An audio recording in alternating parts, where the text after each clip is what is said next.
रात के इस पहर में, जी हाँ, लगभग 12:30 यहाँ पर बज रहे हैं, लेकिन रात के इस पहर में ये शहर रोशनी से नहाया हुआ, लेकिन इसी के साथ इस इंतजार में भी नहाया हुआ जो प्रधानमंत्री नरेंद्र मोदी और जो बाइडेन की मुलाकात में होने वाला है। तालिबान की सरकार बन गई है अफगानिस्तान में, लेकिन उसके बाद ये पहली मुलाकात हो रही है। आप देखिए किन देशों पर सबसे ज्यादा इसका असर पड़ता है।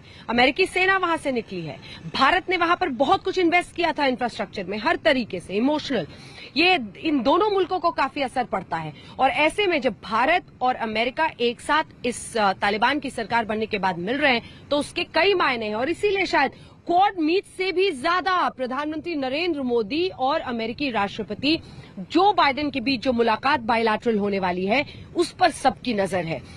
हम आपको ये भी बता दें कि कोरोना काल में जिस तरह की परिस्थितियां अमेरिका में अभी भी बनी हुई हैं और दूसरी लहर की मार हिंदुस्तान ने झेली है, उसके बाद ये पूरी चर्चा जो अमेरिका में होने वाली है वॉशिंगटन डीसी में, उसके मायने बहुत दूर तक जाएंगे। जल्दी से आपको अपनी ये रिपोर्ट जरा दिखा देते हैं कि अफगानिस्तान, तालिबान, अमेरिका, इंडिया, ये पूरा मायने क्या रखता है नरेंद्र मोदी और जो बाइडेन की मुलाकात।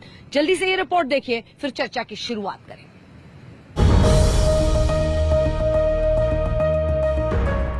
दुनिया ने देखा था दो शक्तिशाली देशों की दोस्ती का वो दौर जब दो राष्ट्र प्रमुख कूटनीतिक प्रोटोकॉल के दायरे से बाहर आकर गर्मजोशी से मिलते थे। ये वो दौर था जब अमेरिका के व्हाइट हाउस में डोनाल्ड ट्रंप का राज था, लेकिन अब अमेरिका में दौर नया है। व्हाइट हाउस में बाइडेन की सत्ता है।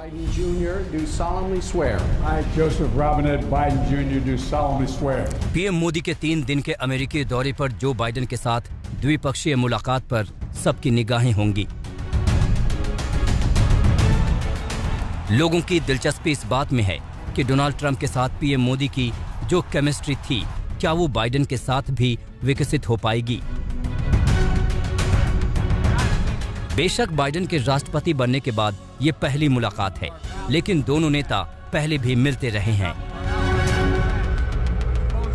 अगर आप बायलैटरल रिलेशनशिप में देखें तो पिछले, स्पेशली जब से प्रेसिडेंट बाइडेन आए हैं, अगर आप इसको कंसिडर करें तो पहले 100 डेज में ही काफी इंटेंसिव इंटरेक्शन हुई है। 3 बारी दोनों लीडर्स की आपस में बातचीत हुई, 3 समिट्स हुई, तीनों में प्रधानमंत्री मोदी एक इम्पॉर्टेंट स्पीकर थे और अब ये इन पर्सन समिट हो रही है। बाइडेन से मुलाकात में आपसी सहयोग, रणनीति भागीदारी के 5 अहम मुद्दों पर चर्चा होगी। सामरिक और रक्षा क्षेत्र में वैश्विक और क्षेत्रीय चुनौती, स्वास्थ्य सुविधा, आईटी, डिजिटल, रिन्यूएबल ऊर्जा, शिक्षा और ज्ञान के क्षेत्र में भागीदारी। Of course is the strategic and defense. In the strategic, of course, both will discuss global challenges, including issues that have been coming all around, including in our region. जब बात सामरिक और रक्षा के क्षेत्र में वैश्विक और क्षेत्रीय चुनौती की आएगी तो जिक्र अफगानिस्तान का भी होगा, जहां दोनों देश का काफी कुछ दांव पर है। अपने सैनिकों के हटाने और अफगानिस्तान पर तालिबान के कब्जे के बाद अमेरिका की खासी किरकिरी हो रही है, तो वहीं अफगानिस्तान में चीन और पाकिस्तान के बढ़ते दखल से भारत को चिंता है। माना जा रहा है कि पीएम मोदी न सिर्फ बाइडेन से मुलाकात में बल्कि यूएन में अपने संबोधन में अफगानिस्तान के हालात और आतंकवाद को मिल रहे पाकिस्तान के संरक्षण का मुद्दा जोर शोर से उठा सकते हैं। इस मुद्दे को पीएम मोदी समय समय पर उठाते रहे हैं। इस क्षेत्र में सबसे बड़ी चुनौतियां शांति, सुरक्षा और ट्रस्ट डेफिसिट से संबंधित है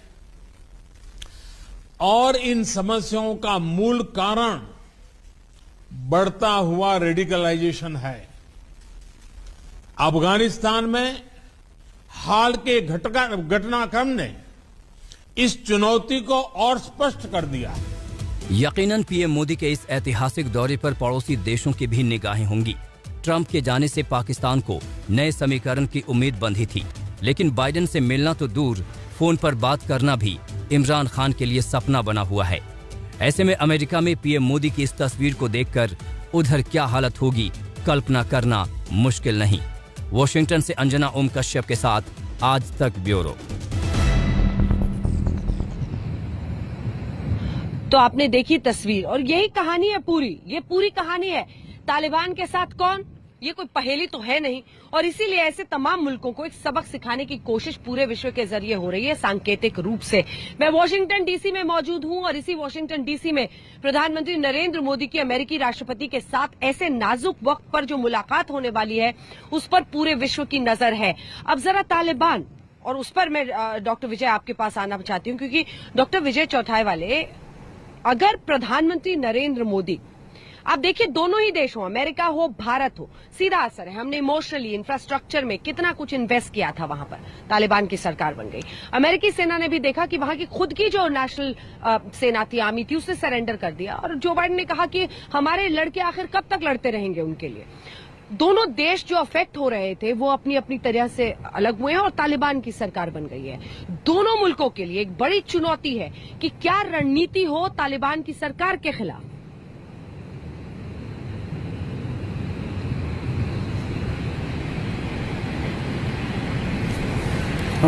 आवाज चला गया और वो मुझे सवाल पूछ रही है। डॉक्टर विजय साहब, क्या आप मुझे सुन पा रहे हैं? डॉक्टर विजय चौथाईवाले? हाँ, अभी सुन रहा हूँ। हाँ, अभी सुन सकता हूँ, प्लीज गो अहेड। मेरा सवाल आपसे ये था कि भारत और अमेरिका दोनों के लिए अफगानिस्तान में बहुत स्टेक्स थे, तालिबान की वहां पर अब सरकार बन गई है, लेकिन इन सब के बीच दोनों देशों को ये तय करना है कि उनकी रणनीति क्या होगी इस आतंकियों की फौज वाली तालिबान सरकार के साथ। क्योंकि आज भी साफ था, ये जिस तरह से चर्चा इस पर हो रही थी वो यही था कि जिस मंत्रिमंडल में, जिस सरकार में 14 यूएन के ग्लोबल डेजिग्नेटेड टेररिस्ट हो, उसको कोई कैसे मान्यता दे सकता है? देखिए अंजना जी, जब तालिबान की सरकार आई तो दुनिया में ऐसे कई विशेषज्ञ थे, उन्होंने ये कहना शुरू कर दिया कि ये तालिबान और वर्जन 2 वर्जन 1 से एकदम अलग है, सिविलाइज्ड है और कुछ मानवीय मूल्यों पे उनकी आस्था है। परंतु अभी तक तालिबान की जो गवर्नमेंट जो अभी तक बनी भी नहीं है, उन्होंने जो भी कदम उठाए, जैसा आपने कहा कि 14 आतंकियों को उन्होंने मंत्रिमंडल में लिया, महिलाओं को शिक्षा से अलग कर दिया, और जो भी उन्होंने जनरल सिग्नल्स दिए हैं वो बहुत ही निराशाजनक है। और वो तालिबान 1 और तालिबान 2 में इतना ही फर्क है कि वो आजकल जरा पीआर ज़्यादा करने लगे हैं, प्रेस कॉन्फ्रेंस करने लगे हैं, वीडियोज जर्नलिस्ट के सामने इंटरव्यूज़ दे रहे हैं, परंतु उनकी मूल भूमिका में कुछ भी बदल नहीं आया है।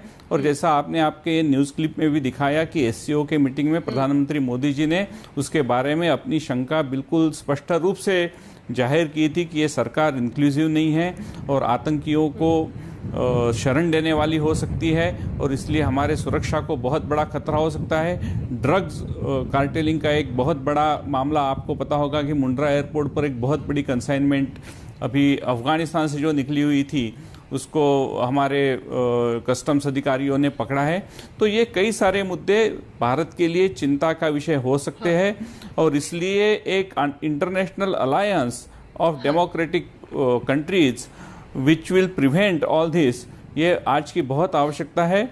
और क्वाड के समिट में मुझे लगता है, और प्राइम मिनिस्टर मोदी जी और प्रेसिडेंट बाइडेन के बायलैटरल में भी ये मुद्दा बहुत बड़ी मात्रा में शामिल होगा, इसका मुझे पूरा विश्वास है। बिल्कुल बिल्कुल बिल्कुल बिल्कुल। ये अजय जैन भुटोरिया, बहुत जरूरी है कि कैसे अंकुश लगाया जाए इस पूरे इलाके में, अफगानिस्तान में, और अफगानिस्तान को अब कट्टरवाद, आतंकवाद का गढ़ न बनने दिया जाए, क्योंकि उससे अस्थिरता इस पूरे इलाके में आएगी। उससे अस्थिरता अगर इस पूरे इलाके में आएगी तो वो सभी को प्रभावित करेगी, पूरे वर्ल्ड ऑर्डर को प्रभावित करेगी। तो मुझे लगता है वो एक अहम मुद्दा होगा इसमें।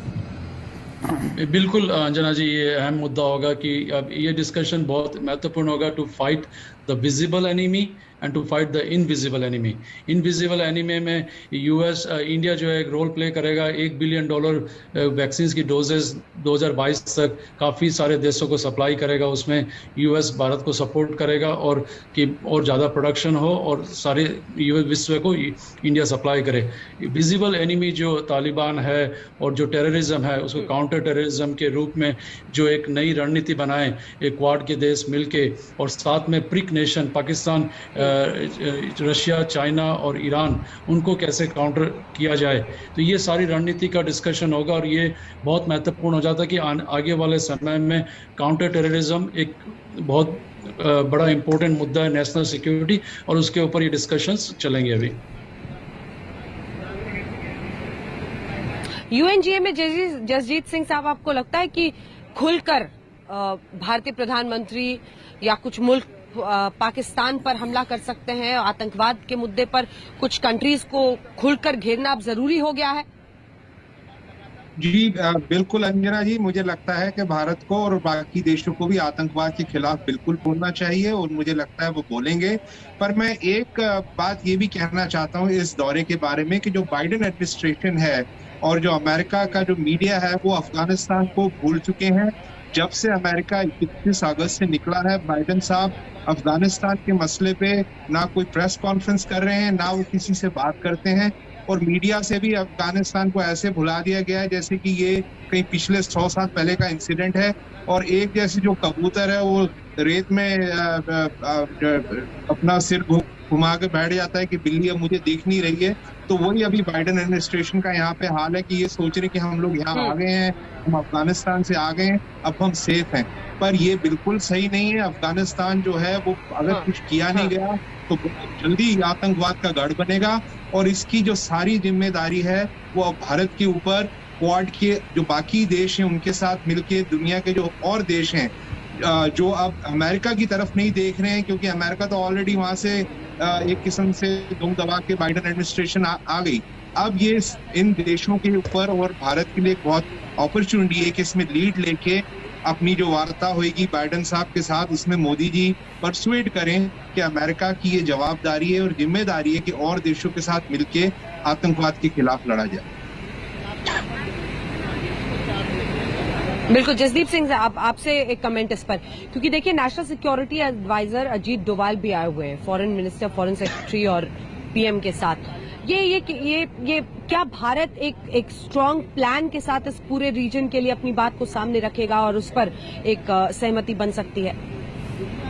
बिल्कुल, अजय डोभाल जी का आना, एक टाइम होता था जब CIA हमको भारत को बताती होती थी कि किस कंट्री में क्या चल रहा है। आज मेरे हिसाब से भारत बताएगा कि अफगानिस्तान में क्या चल रहा है, क्योंकि बाइडेन एडमिनिस्ट्रेशन तो उन तालिबानियों का शुक्रिया अदा कर रही है, उन्हें बिजनेस लाइक कह रही है। जो वहाँ के मंत्री जो यहाँ FBI की मोस्ट वांटेड लिस्ट में है, उसको ये एडमिनिस्ट्रेशन कह रही थी कि उन्होंने हमारे साथ बिजनेस लाइक डीलिंग्स करी हैं और हम उनके आभारी हैं। तो ये इस एडमिनिस्ट्रेशन को जगाना पड़ेगा, और मेरे ख्याल से मोदी जी का ट्रंप और बाइडेन वाली लड़ाई में चले गए सर? नहीं, मैं इसमें ट्रंप और बाइडेन की लड़ाई नहीं है। ट्रंप की ये प्लान ट्रंप की उसमें शुरू हुआ था, तो ये वो लड़ाई नहीं है। पर ये एक रियलिटी है जिसमें कि इसका नुकसान जो है भारत को और देशों को वहां पे भुगतना पड़ सकता है। गुरजीत सिंह जी, आपको एक चीज याद दिलाना चाहता हूँ, ये जो दोहा बिल्कुल किया था वो जसदीप सिंह जी, वो दोहा एग्रीमेंट ट्रंप ने किया था। मैं अजय बोल रहा था, मैं कह रहा हूँ जसदीप सिंह जी, ट्रंप ने एग्रीमेंट किया था, दोहा एग्रीमेंट, और ये हम नहीं जाना चाहते उस बात में। लेकिन मैं सोच ही रही थी बुटोरिया साहब कि जसदीप जी जो बोल रहे हैं उस पर आपका रिबटल आएगा ही आएगा। लेकिन आगे बढ़ते हुए जल्दी से सबसे बड़ा हाईलाइट, सबसे इंपॉर्टेंट मोमेंट आपकी नजर में क्या है अजय जैन भुटोरिया? सबसे मैं इस कमेंट का जवाब लूंगी, कमला हैरिस से उनकी मुलाकात या फिर जो बाइडेन, क्या कोई केमिस्ट्री बनती हुई दिखती है? एक वक्त पर हमने ट्रंप और मोदी को अलग अलग बड़े बड़े फंक्शंस में देखा है। आपके लिए सबसे बड़ी इंटरेस्टिंग विजुअल या इवेंट क्या है? अजय जैन भुटोरिया आपके साथ शुरू करते हुए जल्दी। यूएस और भारत का रिश्ता है वो इतना स्ट्रांग है कि इट्स ए बाई पार्टीजन। तो चाहे पहले ट्रंप थे, उनके साथ भी अच्छा रिश्ता था, और अब जो बाइडेन के साथ, बाइडेन हमेशा से भारत के स्ट्रांग सपोर्टर रहे हैं। बाइडेन ने पहले भी अपने कैंपेन में कहा था कि he wants to increase the trade with US up to India and US $500 billion in next 10 years. तो ट्रेड में इंक्रीज होगा, काउंटर टेररिज्म के ऑपरेशन में, नेशनल सिक्योरिटी में कॉपरेशन होगा। अभी आप देखिए इस साल 55,000 इंडियन स्टूडेंट्स को वीज़ा दिया गया है यहाँ पे आके पढ़ने के लिए। ये one of the highest number of visas है। तो ये एजुकेशन सेक्टर में ग्रोथ हो रहा है, हेल्थ केयर में ग्रोथ होगा।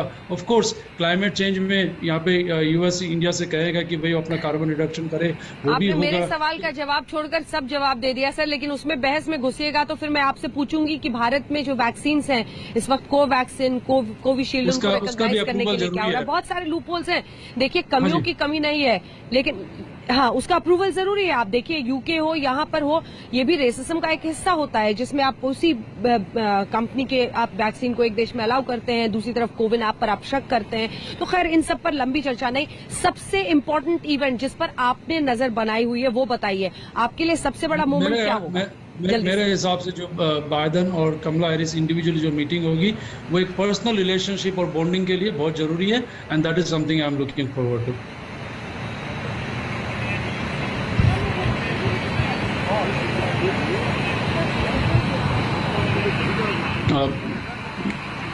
बाइडेन और कमला हैरिस के साथ जो मीटिंग होगी वो पर्सनल रिलेशनशिप के लिए बहुत मुझे एक बार जरूरी फिर से जल्दी से आप वहां से कनेक्ट कर दीजिए पीसीआर से, क्योंकि वॉशिंगटन डीसी से आप हमारी ये विशेष पेशकश देख रहे हैं।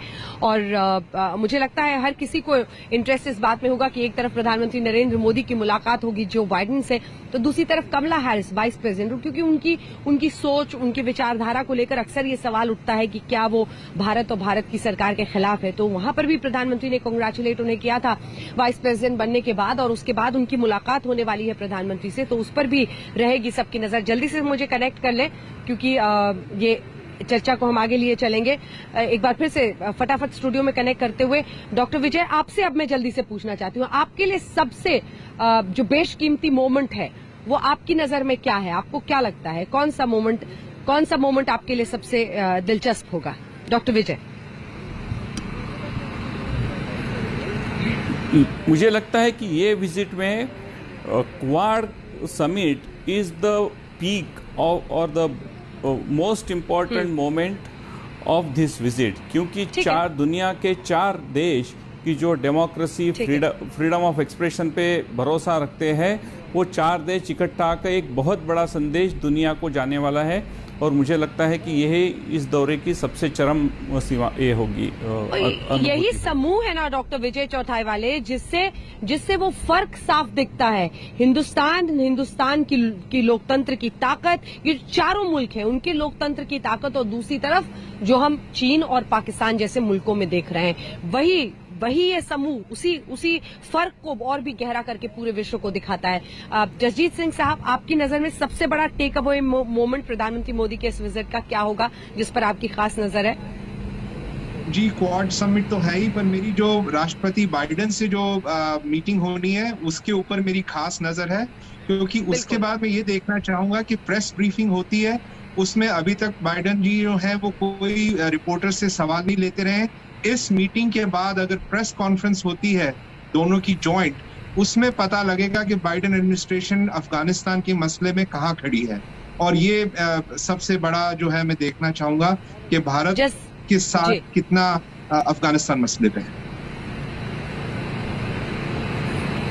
जसदीप सिंह साहब, आपकी नजर में कौन सा वो लम्हा, वो मोमेंट जिसके लिए आप सबसे ज्यादा इंतजार कर रहे हैं? गुरजीत जी से पूछ रहे हैं कि आप मुझसे? जी गुरजीत जी से।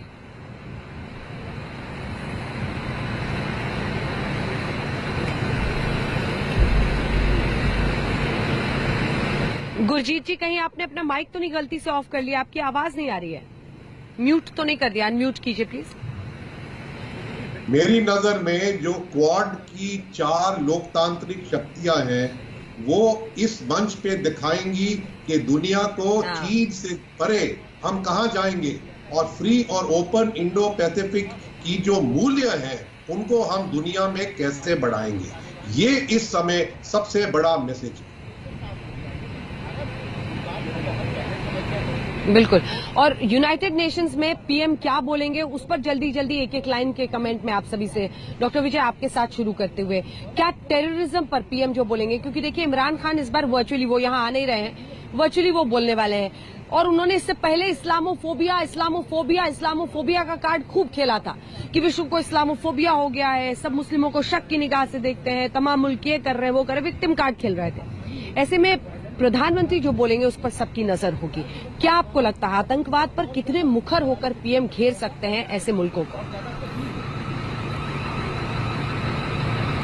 Anjana ji, global liberal media, specially America के कुछ मीडिया ने इस्लामोफोबिया के कवर के अंडर एक कट्टरपंथियों को सहानुभूति देने का एक बहुत बड़ा प्रयास किया है। आपको शायद याद होगा कि जो आज तालिबान का एक मिनिस्टर बन गया है, उसका एक कॉलम भी न्यूयॉर्क टाइम्स में पब्लिश करके उसको एक लेजिटिमेसी देने का प्रयास किया था। और इसलिए हम इस्लाम के खिलाफ नहीं हैं, हम मुस्लिम जनता के खिलाफ नहीं हैं, परंतु कट्टरपंथियों के खिलाफ है। ये एक बहुत बड़ा मैसेज जाने की जरूरत है। और आज का जो मुद्दा है, अफगानिस्तान में जो डेवलपमेंट हो रही है, उसके बाद terrorism has come to a forefront of every country, not only दुनिया के, यानी अफगानिस्तान के केवल आजू बाजू के जो मित्र वक्त की कमी है। ये पूरे विश्व को तय करना है कि अगर आतंकियों की फौज की एक पूरी सरकार बन जाती है तो विश्व की नीति क्या हो, क्योंकि भारत ने सदैव एक बात साफ कहा है, रंग कोई भी हो, रूप कोई भी हो, आतंकवाद आतंकवाद ही है। आप सभी का बहुत धन्यवाद हमारे साथ वॉशिंगटन डीसी से हमारी इस विशेष पेशकश में जुड़ने के लिए। प्रधानमंत्री नरेंद्र मोदी के अमेरिकी दौरे पर ये ग्लोबल कवरेज आज तक पर जारी रहेगी। देश दुनिया की बाकी खबरों के लिए आप देखते रहिए आज तक।